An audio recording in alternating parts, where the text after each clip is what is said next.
চলে এলাম পুষ্পিতাস কিচেনে। আজকে আমি আপনাদের দেখাবো তালের বড়ার একটি রেসিপি।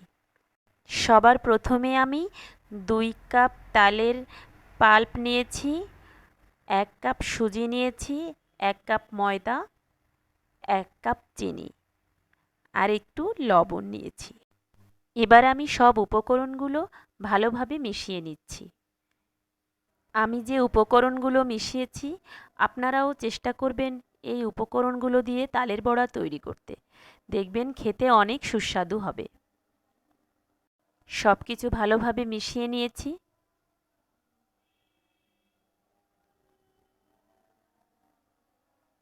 এবার আমি একটা কড়াই নিয়ে নেব। কড়াইতে তেল দিয়ে দিচ্ছি। তেলের পরিমাণটা একটু বেশি দিতে হবে।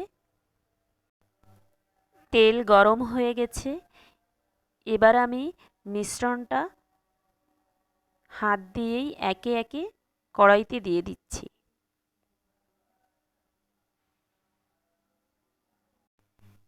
এভাবে হাতের সাহায্যে দিয়ে দিবেন।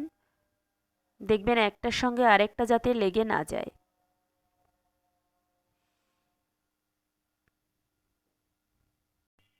প্রথমে আমি অর্ধেকটা মিশ্রণ দিয়ে দিয়েছি।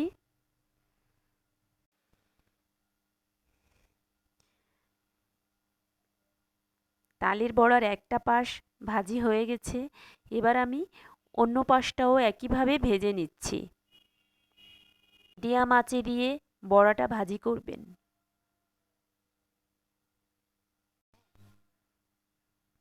দেখুন বন্ধুরা, বড়াটা ভাজি হয়ে গেছে।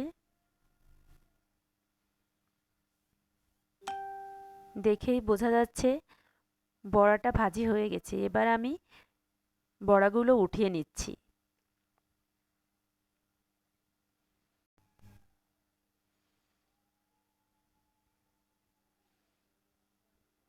আমি একটা প্লেটে বড়াগুলো উঠিয়ে রাখছি।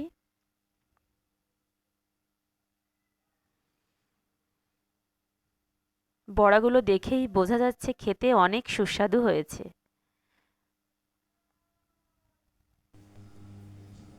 সব বড়াগুলো আমি প্লেটে উঠিয়ে নিলাম। এবার আমি বাকি মিশ্রণটাও একই নিয়মে দিয়ে দিচ্ছি, যাতে একটার সাথে আরেকটা লেগে না যায় সেদিকে একটু লক্ষ্য রাখবেন। একটা পাশ হয়ে গেছে, অন্য পাশটাও একইভাবে ভাজি করে নেব। একই নিয়মে এপাশ ওপাশ করে সব বড়াগুলো ভাজি করে নিচ্ছি। আপনারাও একই পদ্ধতিতে একবার অন্তত তৈরি করে দেখবেন, খেতে কতটা মজার হবে।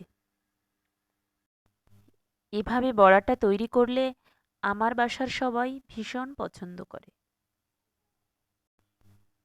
বড়াগুলো একটুও লেগে যায়নি, খুবই ভালোভাবে হয়ে গেছে।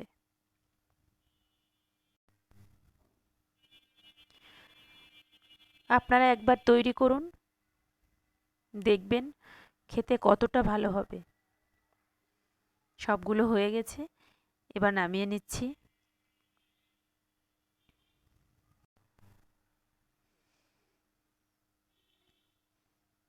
দেখেই বোঝা যাচ্ছে বড়াটা কতটা সুস্বাদু হয়েছে।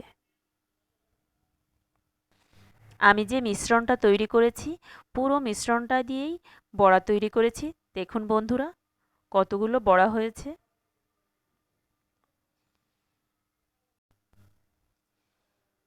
দেখুন বন্ধুরা, বাইরেটা দেখতে যত সুন্দর ভিতরটাও একেবারে পারফেক্ট, একদম নরম হয়নি, ভিতরটা কত সুন্দর হয়ে গেছে।